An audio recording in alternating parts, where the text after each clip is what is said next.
بسم اللہ الرحمن الرحیم۔ گمنام ہیرو کے معزز ناظرین، السلام علیکم۔ آئیے چلتے ہیں کہانی کی طرف۔ ان میں سے 2 افراد فرار ہونے میں کامیاب ہوئے، 4 پکڑے گئے، 5واں میں ان کے ہاتھ آ گیا اور 6واں میری طرح ایک بدقسمت گرفتار ہوا۔ اس وقت خالہ کے گھر والوں کو کسی کی صورت دیکھنے کا ہوش کہاں تھا۔ انہوں نے کہا کہ 6 لڑکے تھے۔ پولیس نے 6 کی گنتی پوری کی اور ہمیں تھانے لے گئی۔ 2 لڑکے جو فرار ہوئے تھے، انہوں نے یہ خبر لڑکے کو دی۔ وہ اپنی بیوی کے ساتھ اور ایک وکیل کو ساتھ لے کر تھانے پہنچے۔ لڑکی نے کہا کہ سب جھوٹ، خالہ نے مجھے واپس ماں باپ کے گھر بھیج دیا تھا اور میں وہاں سے نکل آئی۔ اس کے باوجود گرفتار ہونے والوں پر ہنگامہ آرائی اور نقص امن کا کیس بنتا تھا۔ جو دوست باہر تھے انہوں نے دوڑ دھوپ کی اور پولیس کو تفتیش سے روک دیا۔ وہاں میری کون سنتا کہ میں کون ہوں اور کہاں رہتا ہوں، یا یہ کہ میں بے گناہ ہوں، اور میں تو کسی کو جانتا بھی نہیں تھا۔ پولیس تو سب کو شریک جرم بنانے پر آمادہ تھی۔ زبردستی کسی کے گھر میں گھسنا ہی ایک سنگین جرم ہے، خواہ آپ کی نیت جرم کی نہ ہو۔ سوال یہ پیدا ہوتا ہے کہ آپ وہاں کیا لینے گئے تھے؟ یہ اقدام قتل، بلوا، ہراساں کرنے، مجرمانہ نیت، سب کچھ ثابت کیا جا سکتا تھا۔ میں ڈاکٹر صاحب کا نام لیتا تو کیا ہوتا؟ ڈاکٹر صاحب کی بدنامی ہوتی۔ گواہ بہت تھے جنہوں نے سوزوکی میں 6 لڑکوں کو وہاں آتے دیکھا تھا۔ صورت آشنا نہ ہونے کے باوجود مجھے بہت سے چشمدید گواہوں نے شناخت کر لیا تھا۔ مجھے اصل مجرم یعنی اس عاشق جاں باز نے بھی بہت تسلی دی اور بہت معذرت کی کہ میں خواہ مخواہ پکڑا گیا۔ بس اس کے بعد صلح صفائی کرانے کا سلسلہ شروع ہوا اور پولیس نے بھی سب کو بلا کے کہا کہ ختم کرو جھگڑا۔ کچھ وکیل آئے، کچھ خاندان کے سمجھدار لوگ۔ انہوں نے کہا کہ شادی تو ہوگی اور لڑکی واپس آنے والی نہیں ہے، کیوں اس تھانہ کچہری میں منہ کالا کراتے ہو؟ سارے بند ہو جائیں گے اور سب جوتے کھائیں گے اور جیل جائیں گے۔ بس اسی میں اتنے دن گزر گئے۔ بیگم صاحبہ نے کہا مگر تم فون کر سکتے تھے، کسی اور کو نہ صحیح مجھے بتا سکتے تھے، یہ پیغام دے سکتے تھے تم ٹھیک ہو اور ہمیں پریشان ہونے کی ضرورت نہیں۔ میں نے کوشش کی تھی لیکن ہم سب مجرم تھانے سے جیل منتقل کر دیے گئے۔ جیل؟ تم جیل میں تھے؟ بیگم صاحبہ نے حیرانی سے کہا۔ جی، تھانے میں ہمارے خلاف پرچہ کاٹ دیا گیا تھا۔ پولیس نے ہمیں پیش کیا ریمانڈ کے لیے، مگر مجسٹریٹ نے جوڈیشل ریمانڈ پر جیل بھیج دیا۔ یہ سب پہلے سے طے تھا۔ جو حوالات میں بند ہو وہ غیر محفوظ ہوتا ہے۔ پولیس کے تشدد سے بچانے کے لیے وکیل جوڈیشل ریمانڈ مانگتے ہیں۔ تم تو پورے وکیل ہو گئے ہو۔ میں نے کہا تجربہ سب سکھا دیتا ہے بیگم صاحبہ، جیل بھی کوئی آرام کی جگہ نہیں ہوتی، مگر ہمارے لیے سارا انتظام پہلے ہی کر لیا گیا تھا۔ لڑکے نے اور اس کے سب دوستوں کے گھر والوں نے مل کے سارے اخراجات برداشت کیے۔ جب عدالت میں صلح صفائی کے بیانات ہو گئے تو ہماری رہائی کے احکامات جاری ہوئے۔ مگر تمہارے کپڑے کیسے بدل گئے؟ تم ان کپڑوں میں تو گھر سے نہیں گئے تھے، بیگم صاحبہ نے کہا۔ میں نے کہا جیل جانے والوں کے کپڑے اتروا لیے جاتے ہیں، جیل کے کپڑے دیے جاتے ہیں پہننے کو۔ رہائی کے بعد اصولاً سب واپس مل جانا چاہیے۔ میرے جوتے کپڑے کسی کو پسند آ گئے ہوں گے۔ ایک پرانا شلوار قمیض دیا کہ تم یہی پہنے ہوئے تھے۔ میں کیا انکار کرتا اور کیسے بحث کرتا، بس وہی پہن لیے جن کی وجہ سے بلا وجہ مشکل میں پڑا۔ انہوں نے بہت معافی مانگی اور ہر جانے کے طور پر مجھے 10,000 زبردستی دیے۔ یہ دیکھیں میں نے یہ کپڑے خریدے۔ بیگم صاحبہ نے ہنس کے کہا واہ بھائی، جیل نہیں کمائی کرنے گئے تھے؟ خدا بچائے ایسی کمائی سے بیگم صاحبہ۔ یہ بتاؤ کہ تمہیں مارا تو نہیں پولیس نے؟ میں نے نفی میں سر ہلایا۔ پیسہ خرچ کیا جائے تو آدمی حوالات میں بھی عیش کرتا ہے، اور جیل میں بھی وہ پیسے والے لوگ تھے اور اثر و رسوخ والے بھی، کسی نے انگلی نہیں اٹھائی، مگر قید کی خواری کا عذاب تو تھا۔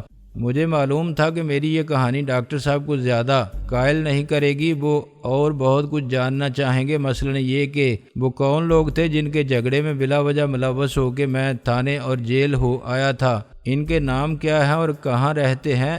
تھانہ کون سا تھا، تھانے دار کا کیا نام ہے، میرے ساتھ پکڑے جانے والے دوسرے لوگ کون تھے، کس مجسٹریٹ کے سامنے مجھے ریمانڈ کے لیے پیش کیا گیا تھا، اور کس تاریخ کو میں جیل کب گیا، اور تھانے سے جیل تک ہر جگہ مجھے تحفظ فراہم کرنے والے با اثر لوگ تھے اور مجھے میری تکلیف کا معاوضہ 10,000 دے سکتے تھے، تو کیا ڈاکٹر صاحب سے رابطہ نہیں کر سکتے تھے اور انہیں بتا نہیں سکتے تھے کہ ناصر بے قصور پکڑا گیا ہے، آپ مطمئن رہیں، ہم اس کا خیال رکھ رہے ہیں، چند دن میں وہ خیر و عافیت کے ساتھ گھر لوٹ آئے گا۔ وہ خود نہ آتے، ڈاکٹر صاحب کو فون پر بتا سکتے تھے۔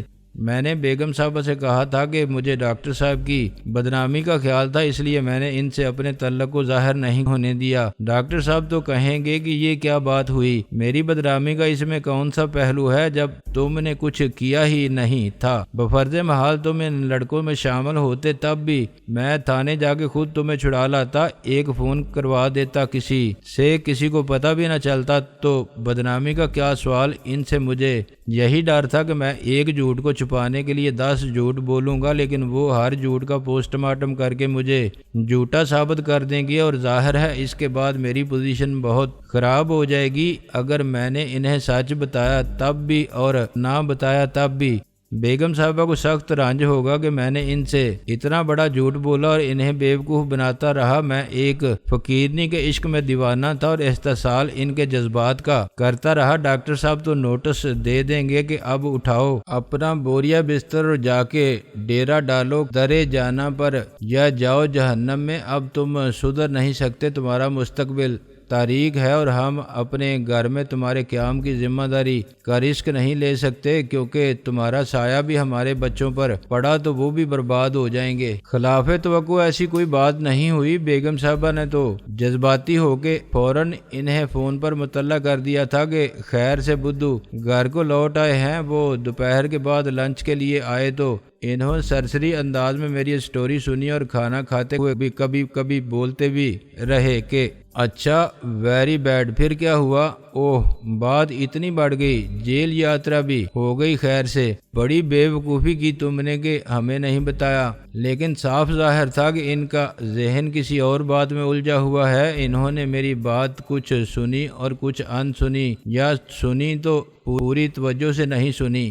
وہ اپنے خیالات میں کھوئے ہوئے تھے اور ذہنی طور پر دوستوں سے بیک وقت نمٹ رہے تھے۔ ایک ان کا اپنا مسئلہ تھا، دوسری میری سچی اور دکھ بھری آپ بیتی تھی۔ انہیں میری واپسی کی خوشی تھی اور وہ میری بات سننے پر مجبور تھے۔ وہ بد اخلاقی کا مظاہرہ کرتے ہوئے یہ نہیں کہہ سکتے تھے کہ ابھی میں تمہاری بات سننے کے موڈ میں نہیں ہوں۔ اس سے ان کی بیگم کو بھی صدمہ ہوتا، جو میری داستان علم پر دردناک تبصرے کر رہی تھیں اور ان سب کے خلاف پرمذمت ریمارکس دے رہی تھیں، جن کی وجہ سے میں مشکل کا شکار ہوا۔ ڈاکٹر صاحب کو حقائق کا تجزیہ کرنے اور جھوٹ پکڑنے کے لیے میری بات کا پوسٹ مارٹم کرنے کی فرصت ہی نہیں تھی۔ چنانچہ انہوں نے کھانا کھاتے ہوئے کان میری بات پر رکھے مگر ذہن اپنے مسئلے کی طرف رکھا۔ انہوں نے مجھ سے کوئی سوال نہیں کیا اور آدھے گھنٹے بعد مجھے تھپکی دے کر چلے گئے کہ چلو عیش کرو۔ اب جیب میں 10,000۔ بعض ایسے حادثات بھی پیش آتے ہیں زندگی میں کہ گئیوں کے ساتھ گن بھی پس جاتا ہے۔ وہ چلے گئے تو میں نے خدا کا شکر ادا کیا۔ خطرہ اب بھی تھا کہ بعد میں جب انہیں ذہنی فراغت میسر آئے گی تو وہ پوری توجہ اور زیادہ تفصیل کے ساتھ مجھ سے پھر سب کچھ سننا چاہیں گے، اور اس وقت کسی ہوشیار وکیل کی طرح جو اپنی جرح سے جھوٹے گواہ کے بیان کے بخیے ادھیڑ دے، وہ میری کہانی کو سفید ترین جھوٹ کا بدترین پلندہ قرار دینے کے بعد مناسب کارروائی بھی ضرور کریں گے۔ لیکن مجھے یہ امید بھی تھی کہ شاید بات پرانی ہو جانے کے بعد ان کے لیے اتنی اہم نہ رہے۔ جیسا کہ مجھے بعد میں معلوم ہوا، اس دن ڈاکٹر صاحب ایک میڈیکو لیگل کیس میں پھنس گئے تھے۔ ایک مریض کی موت کا ذمہ دار ان کی غفلت، کوتاہی اور نااہلی کو ٹھہرایا جا رہا تھا، اور مرنے والے کے لواحقین ایسے لوگ تھے جو قانونی راستے سے زیادہ غیر قانونی طریقے سے ڈاکٹر صاحب کو اس کی سزا دینا چاہتے تھے۔ نااہلی کا الزام تو سراسر لغو تھا۔ وہ بہت بڑے اور تجربہ کار اسپیشلسٹ تھے۔ کوتاہی کسی بھی انسان سے ہو سکتی ہے، ڈاکٹر بھی فرشتہ نہیں ہوتے۔ غفلت کا الزام ہر اسپتال میں ڈاکٹروں پر عائد ہوتا رہتا ہے۔ مرنے والے کے لواحقین صدمے کی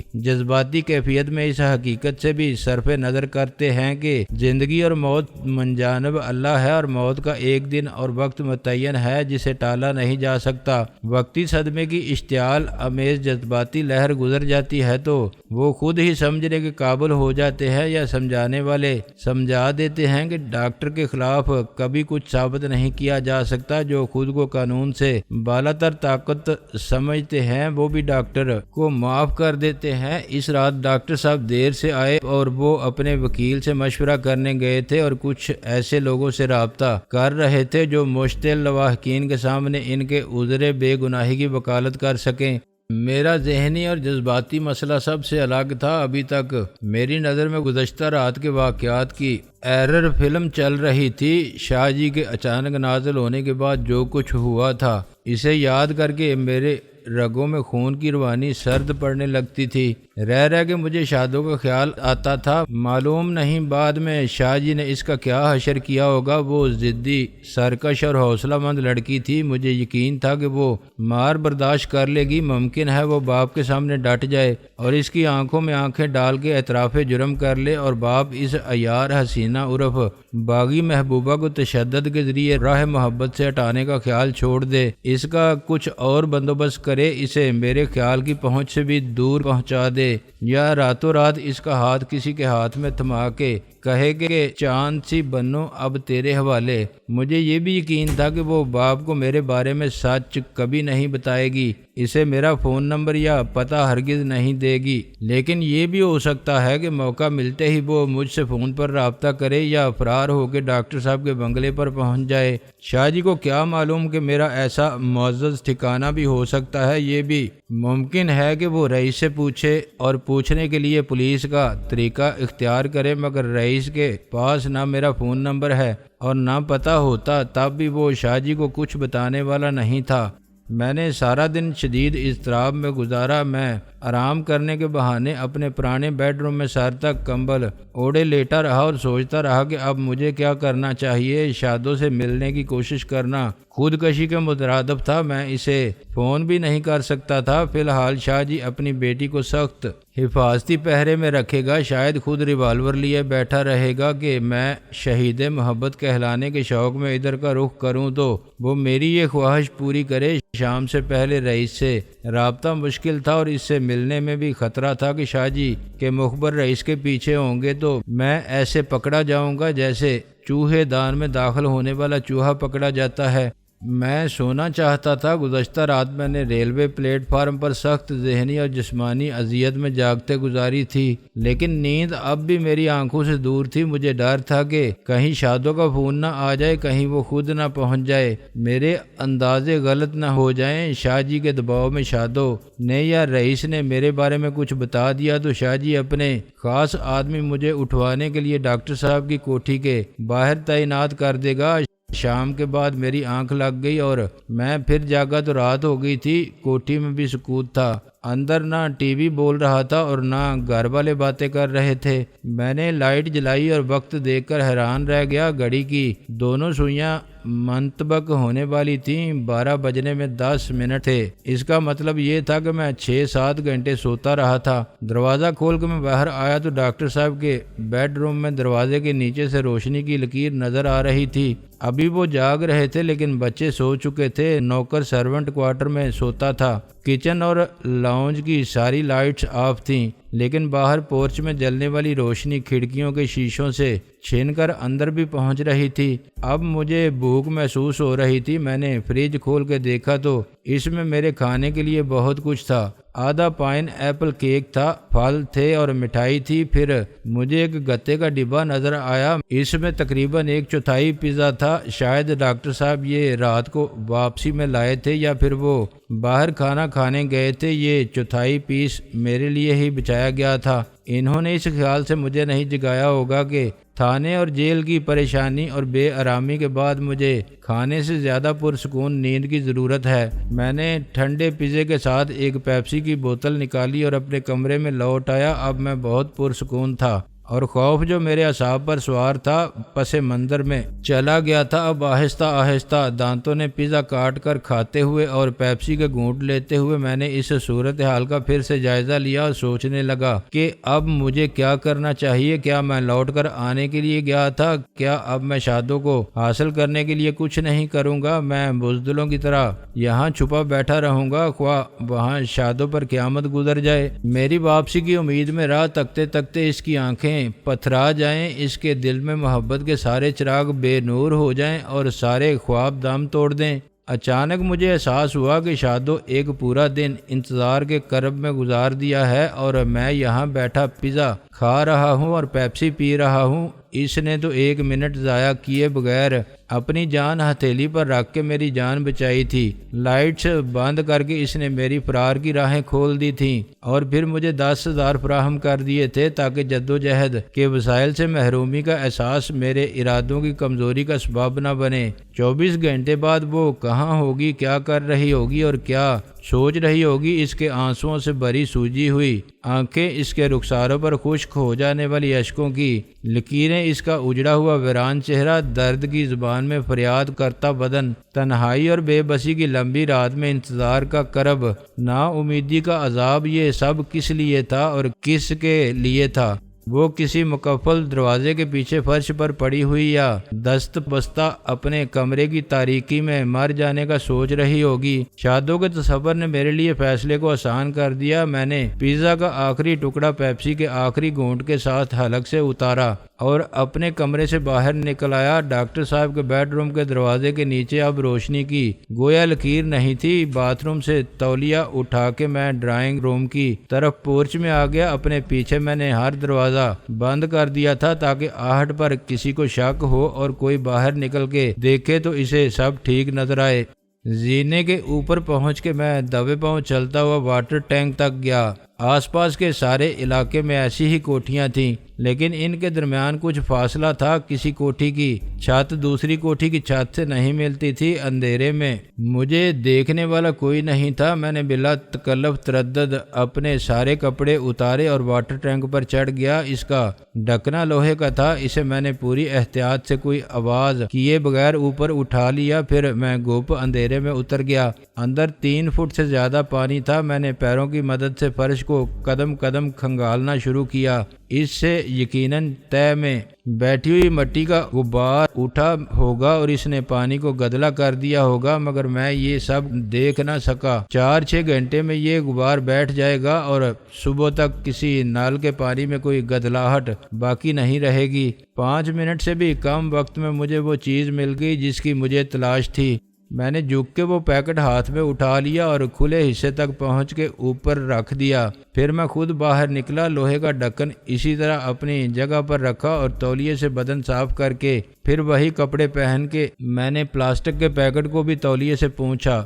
تہ در تہ واٹر پروف پلاسٹک میں لپٹا ہوا ریوالور بالکل محفوظ تھا۔ اپنے کمرے میں پہنچ کے میں نے وہ پیکٹ کھولا جو باہر سے خشک ہو گیا تھا۔ ریوالور ہاتھ میں آتے ہی میرے بدن میں عجیب سی سنسنی دوڑ گئی۔ یہ خیال بڑا ڈرانے والا تھا کہ اس مشین سے انگلی کے ایک اشارے پر موت نکلتی ہے اور شاہ جی جیسے اپنے آپ کو ناقابل شکست سمجھنے والے فرعون صفت بدماش کے سر میں ایک گولی گھس جائے تو ذرا سی دیر میں وہ ایک بے ضرر لاش میں تبدیل ہو جاتا ہے۔ جو طاقت گینڈے جیسے جسم، دولت مندی یا اثر و رسوخ سے حاصل ہوتی ہے وہ ایک چھوٹے سے ریوالور کی چھوٹی سی گولی کے مقابلے میں صفر ہو جاتی ہے۔ ریوالور کو میں نے اپنی الماری کی کتابوں کے پیچھے رکھ دیا۔ طاقت میرے ہاتھ میں آ گئی تھی مگر میں اس کو استعمال کرنا نہیں جانتا تھا۔ یہ پہلا موقع تھا کہ میں نے ایک مہلک ہتھیار کو اپنے دفاع میں استعمال کرنے کا فیصلہ کیا تھا۔ میرا ہرگز یہ ارادہ نہیں تھا کہ شاہ جی کی صورت دیکھتے ہی اس پر